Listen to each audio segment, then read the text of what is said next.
habis fotoin kalian nih. Gak apa-apa kan gue foto ya? Candid, nanti bakal gue edit lagi fotonya. Gue boleh gak sih ngobrol-ngobrol bareng kalian? Nah gue mau nanya nih sama kalian. Ini kan kalian lagi kumpul nih, acara mungkin buka bersama kali ya? Oke, nah kenapa sih lu lebih milih buka bersama sama teman-teman lu dibanding di rumah gitu sama keluarga? Gimana nih?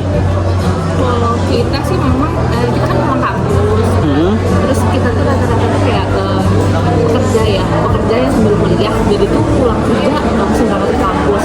Jadi waktu di rumah tuh kayak kurang gitu ya. Oke. Puasanya kayak liburan sama teman-teman, nanti kalau libur baru buka puasa di rumah. Oh, oke siap. Oh ya, BTW gue boleh gak sih fotoin kalian lagi? Mungkin perorangan atau apa gitu? Boleh ya? Siap ya?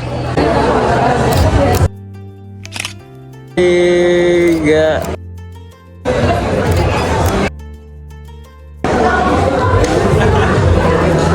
Oke kak.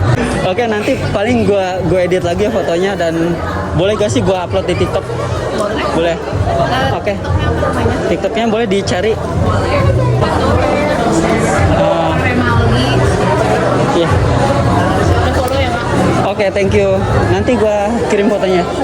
Thank you ya. Thank you ya. Halo, ini buat kalian. Serius. Buat kalian serius. Makasih ya. Thank you banyak. Makasih. Oke, thank you. Salam kenal. Ya. Ya.